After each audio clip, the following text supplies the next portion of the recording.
Here in central Kentucky lies the world's longest cave system, the appropriately named Mammoth Cave. Over 400 miles of interconnected, mapped, and explored caverns, with more still being found. Mammoth Cave is part of the U.S. National Park System, a World Heritage Site, and a World Biosphere Reserve.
Why, when I asked you if you'd be interested in doing a project about the Black Guides of Mammoth Cave, did you decide to accept?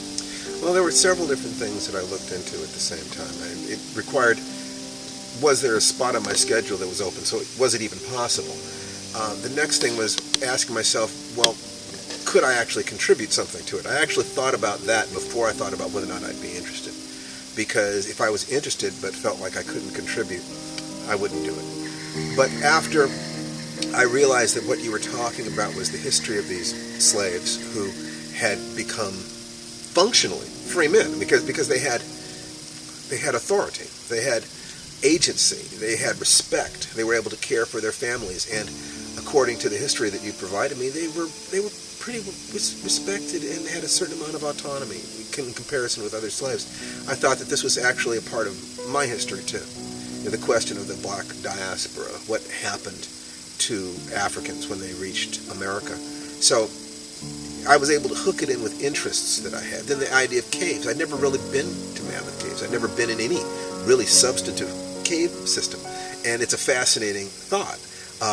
It appealed to me. It appealed to the science fiction writer part of me. How does the Earth form? What are the geological forces that created this planet that then led to environments that created life? Whether it was lava bubble or erosion, limestone caves or whatever, I hadn't had a chance to experience that. So there were a couple different things that happened at the same time that made it of interest to me. Intellectual curiosity, cultural curiosity, the feeling that I could contribute something to a program, to a project that felt like this could be a worthwhile venture. And the timing was right. It was at a time when I was looking to expand the amount of exposure that I have in the world, looking to expand the things that I'm doing to support my family. So all those things kind of joined together. It sounded like a good program. I felt like I could contribute something, and it felt like it would be fun. You came down here and got your first taste of the trip of the inside of the cave on Saturday night.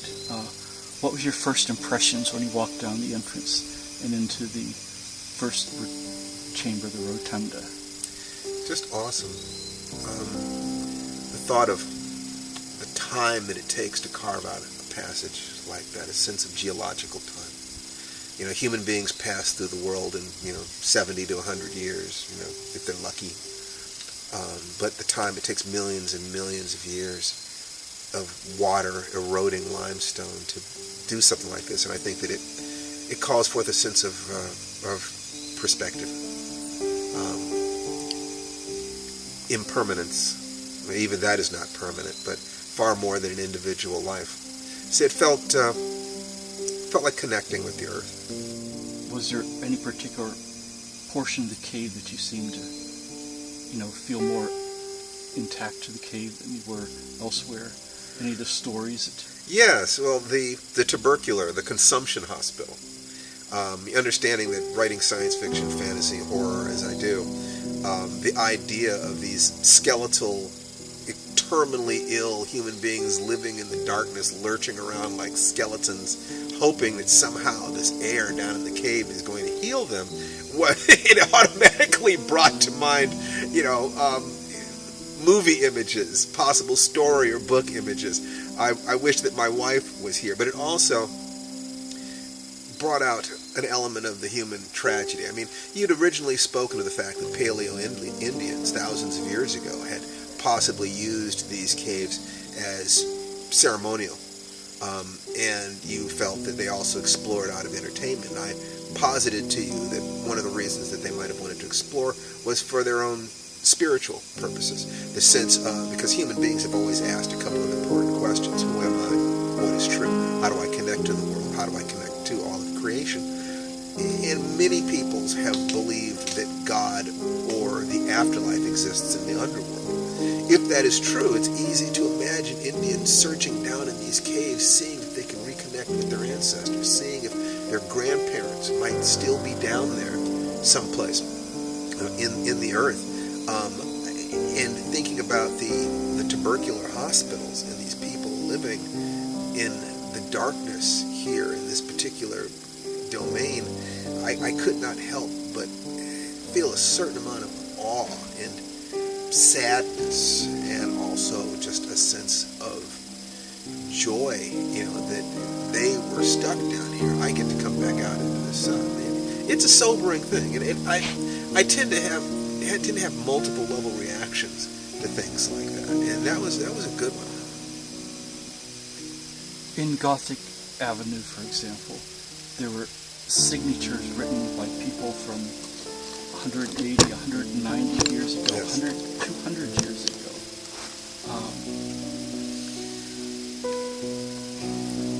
What do you think those people were thinking about or expected the future visitors to the cave would think about them? They were leaving their mark for future visitors, of course. Well, I think it really does come back to that question of, who am I and what is true, that people try to leave their mark on the world. They try to give themselves some sense of permanence and importance, and when they're in the presence of things that are so much older than they are and will be here after they are gone, it's perfectly natural to want to mark your signature. I am here. I was here. It's the same thing that makes us want to put gravestones, over our rotting corpses. What is it all about? But it also is kind of covered up with just a simple joy.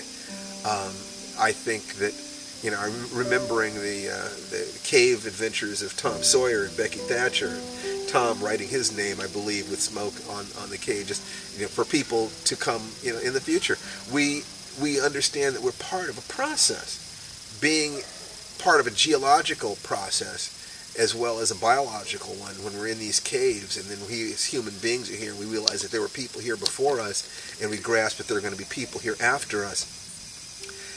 I think that there is a great value in having experiences like this, and a great temptation to change what we're seeing here. People were leaving stacks of rocks there. They undoubtedly took souvenirs out. They wrote their names there. None of these things can people do anymore. Now we can just look at it and appreciate it, because if everybody did that, it would change it almost, beyond recognition. But those people who might have been some of the first 1,000, Europeans to ever have a chance to go down into those caves, it must have felt like exploring a new world. It really must have. Can you imagine what it would have been like for people like Stephen Bishop to go through a crawlway and pop out into one of those passages the size that you saw today, and know that you're the first person who ever, in the history of the billions of years of that cave, to have popped out into that thing, and the first person who's ever actually seen that? What feelings must have swept across them? I think that it must have felt a little bit like looking into the mind of God. It must have felt profound, a spiritual experience. To feel both simultaneously both insignificant and one with the cosmic forces that created everything and all of us. I would imagine that once he'd found places like this, he probably had places that were sacred to him, special to him, that he did not share with other people, where he went by himself to ask himself who and what he was. Remember, you're talking about a slave, a man who was owned by other men.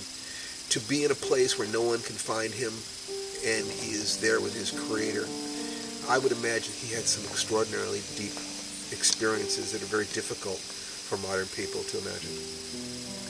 Well, I think that human beings have two competing drives. One is to see what's next, and the other is to go home. But I think that when you have an experience like going into some place that is new, that no other human being has trod, that nothing but the mind of God has ever seen, it's both at the same time. That connection, that profound connection with nature, we understand on some level that we come from nature, we have our individual experience, and we return to it. I think that times like that we see some deeper truth about ourselves. I have no problem understanding why people continue to try to push those boundaries, why it's been important to us as a species.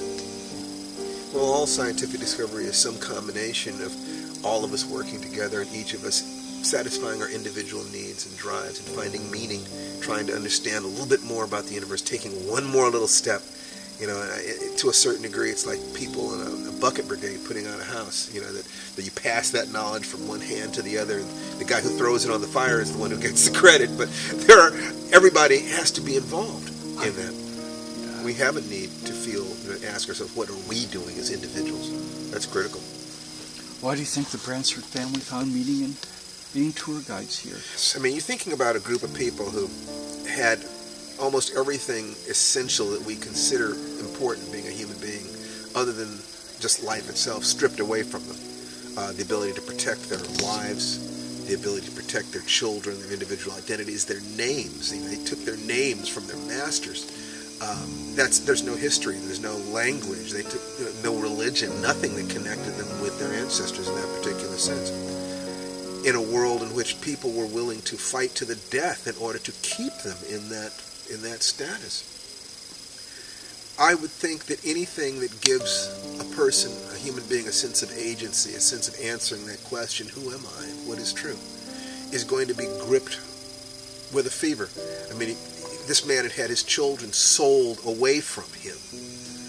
But if the cave is his child, if the world is his home, if there's something that cannot be taken away from him by the law or by people with whips and chains and guns and torches, you go through the question, who am I, in terms of identifying with all of those things that we ordinarily identify with as human beings, and we connect with something deeper, that I'm part of this process. It's been going on for billions of years, 7 billion years since the beginning of the universe. And 6 billion years since the Earth first cooled, and X billion years since the first life crawled out of the slime, and blind fish down here in these caves, things that might have been ancestors of the dinosaurs. Who knows how he represented that to him? But my guess is that in the caves he felt like a man. He felt like a free human being. He felt like he had something that made him not just free, but gave him a sense of connection to his people, his ancestors. Without that, we have no root as human beings. I would guess that the caves were a place of freedom, that in the depths of the earth, he found his own heaven. Knowing that you were willing to invest yourself in what is in essence my history, my children's history. Of course, it's the history of America as well. It's one of the things that made me respect what you were doing and say, yes, I can invest in this. You're trying to make it a better world for my son. See, when you touch on that the history of their marriages could not be seen. You take a look at one after another of these tour guides. They were this woman had a child by this white neighbor, and this woman had a child by this white neighbor, and this woman had a child by this white master. That's just the way it was. That their marriages and their bodies and their spirituality and their sexuality was not respected. They were animals trying to hold on to their humanity. Their marriages could be broken up just by somebody selling them away. Their children could be taken away from them. You're trying to knit this back together. That what you're doing with this video it's historical work in some ways, it's scientific work in some ways, but it's spiritual work in other ways. It is trying to heal the human race. It's trying to help heal your country. So you're doing a wonderful thing here. It is a worthwhile thing, and it is because people care. And when we see these wounds, if we can stitch them up just a little bit, we've made the world a better place. I know Jerry Bransford's been contacted by white branches of Bransford families from Texas, from Louisiana, California, and he says, like, this is just the way it was. That's but he right. wants to know. It's just the way it was. My own. I mean, look, I'm not exactly a Zulu. You'll notice here. Okay, my ancestry is exactly that history. I don't even want to go into it too much because that's just talking about members of my family in ways I really don't have the right to do. But let us just say that the women in my family, their bodies and sexuality was not respected. And these things happen, and it is a part of my history. And either I understand it, and I see their humanity, and I understand how it can happen, or I'm going to have negative feelings about other human beings, and I'm not going to do that. I will not do that. I think that there is a lesson for Black Americans to the degree that there is a lesson for human beings as a whole. There may be some special circumstances, and there may be some special ways that we relate as Black Americans to what was happening to these tour guides. But the real lesson, I think, has more to do with the question of not defining yourself by your external circumstances. With, the dream that we have as human beings is that our external circumstances, our money and this and that, is what's important. To become an adult, awakened human being means to grasp a reality deeper than that. Now, that is certainly something that Black Americans can use, but they don't, in some ways they need it more than white Americans because white Americans came from a different circumstance. As individual human beings, we all need to be able to rise above that, to find significance in our lives, to, as they say in yoga, to be in the world but not of the world, or what Jesus said, to render unto Caesar that which is Caesar's and unto God that which is God's. To make connections on that level, I think, is what sets you free, or what allows you to embrace your individuality, your adulthood, your humanity. People will try to take your humanity away from you, and in some cases, when they have the law on their side, they can succeed in doing so. They can succeed in convincing you that you are less than human. But what do the efforts of someone who tries to make you less than human mean when you stand in the midst of a cathedral of rock that's millions of years old, that has never been seen by anyone but the eye of God? That what they say about you outside means nothing when you're standing there and it's just you and God for all practical purposes, you and the earth, however you choose to represent that.